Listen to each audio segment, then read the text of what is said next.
আর দেখা যায়নি রে বাইরে। তোদের দ্বারাই তো হবে না, ওই বসে থাক ঘরে, চল পালা।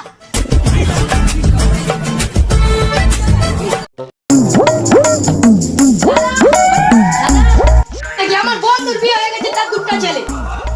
তোকে কে বিয়ে করবে? ঘটককে দেখো, ঘটককে দেখো, নিলে আমাকে। ঠিক আছে, কালকে যাবো ঘটকের কাছে। আচ্ছা ঠিক আছে।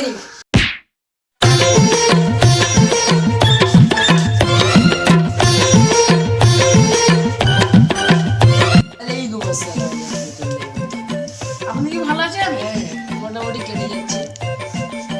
তাহলে আমাকে তো একটা মেয়ে পক্ষ দেখতে হবে আমার ভাইয়ের জন্য। ও পড়ামো তোরে তো আর কি কথা করবো? খালু আর কি করবো, জিদ করছে এত। ওর দ্বারা কোনোদিন বিয়ে হবে না। এত জিদ করছে, এখন একটা মেয়ে পক্ষ দেখো। আচ্ছা দে, ঠিক আছে দেখ। সে তাহলে- পড়ামো একটা মেয়ে আছে, সে সাকিরুলের যে মেয়ে আর কি, তার সাথে আচ্ছা। হবে। ঠিক আছে দেখো। চলেন। ঠিক আছে।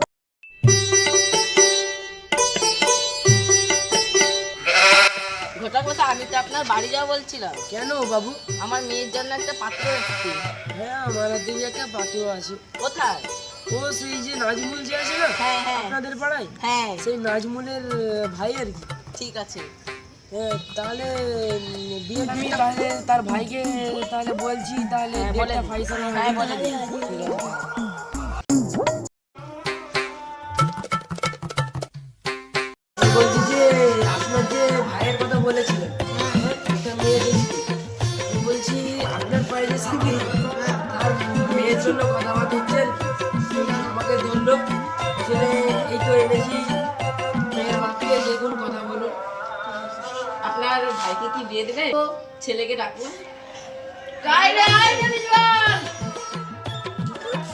দাদা ডাকছিলে কেন? মেয়ের বাবা আসছে দেখতে। আমার শ্বশুর আব্বা। এখন হয়নি রে বোকা ছেলে, হবে। আচ্ছা আচ্ছা, ঠিক আছে ঠিক আছে। শ্বশুর আব্বা ভালো আছেন? হ্যাঁ তুমি দেখো। আপনি বুঝছেন? হ্যাঁ বুঝছি আছি। ও নাজমুল ভাই, কি ব্যাপার? চলুন তাহলে। হ্যাঁ হোক। আপনার আপনার মেয়েকে কাল দেখলাম। এই তো আমার মেয়ে। বাবা, ভালো মেয়ে, ঠিক আছে, এই ছেলে তো সৎনা ছেলে। হ্যাঁ, আপনার একটা মাত্র এই শুরু করো। আমার বিয়ের কাজ শুরু করুন। ঠিক আছে ঠিক আছে। এই মেয়ে হাতে দিন তো। এই ছেলে, এটা আপনার স্ত্রী, স্বামী স্ত্রী। ঠিক আছে ঠিক আছে। কবুল। কই মাছ? কবুল বলুন। কই মাছ? আপনি কবুল বলুন। রাজুই। এই ভিডিও যদি আপনাদের ভালো লাগে তাহলে লাইক কমেন্ট সাবস্ক্রাইব করতে ভুলবেন না কিন্তু। আর শেয়ার করতে